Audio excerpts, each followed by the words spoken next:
Wesh les Khay, c'est Kay et aujourd'hui je vais vous présenter deux animés où le héros est super puissant dès le début. Alors on va commencer maintenant.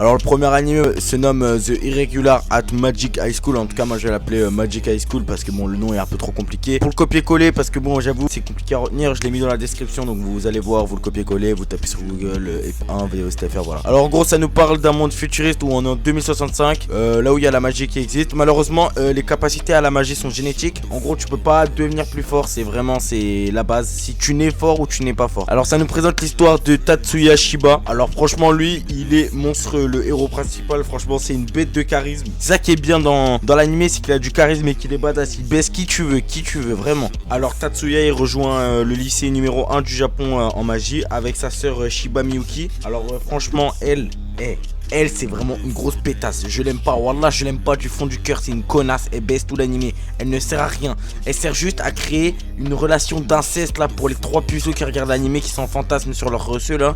Oh là là, ça me pète les couilles. Elle ne sert à rien, elle est inutile. Elle nous lâche des Onisama toutes les 4 secondes.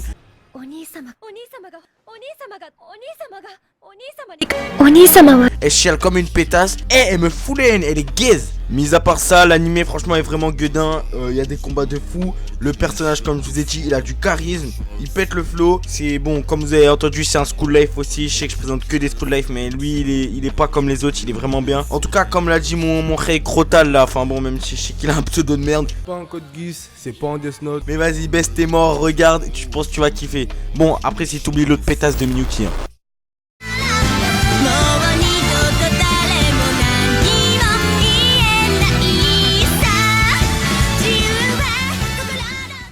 On continue avec Busou Shoujo Machiavélisme. Alors ça nous présente l'histoire de Fudonomura. Alors bon lui c'est le héros principal et donc bon d'où le titre de la vidéo. C'est un mec ultra badass. Il est dans un lycée de meufs où il y a quelques garçons et ces derniers ils se font hagar par ces meufs parce que ces dernières sont armées et ils ont le droit de leur faire la hagra. En gros par exemple si tu casses les couilles à une meuf, hop elle sort son bâton, elle hagar ta soeur tu vois. Le conseil des élèves dans ce lycée c'est équivalent aux 5 épées célestes. En gros c'est les 5 meufs les plus fortes à l'épée. Alors les 5 épées célestes vont se constituer de Rin Onigawara. Alors bon elle je pense c'est la seule meuf bien dans les 5 épées dans le harem qui va avoir le kemé parce que bon elle a un background on va dire, elle est intéressante tout ça. Après bon on a Miss Grossin là, la meuf qui parle français toutes les 5 secondes. Bon c'est assez marrant quand elle parle français, moi personnellement ça m'a fait sourire mais bon c'est Miss Grossin, après ça peut plus rien. Après on enchaîne avec Warabi Anasaka. Bon elle avec son ours et bon elle sert 2 épisodes, après elle pue sa mère, elle revient plus jamais dans l'histoire. Et enfin t'as Tsukio Inaba qui fait la meuf mystérieuse tout le manga et après bon c'est la loli du groupe. Et après on a une meuf qui est soi-disant cheatée. Bon c'est le sosie de Orochimaru, elle s'appelle Amu, je sais pas quoi. C'est à peu près le mystère de tout l'animé. Donc en gros elle apparaît à l'épisode 1, tu te dis mais qui c'est trop mystérieux. Et après bon elle réapparaît à l'épisode 12 et bon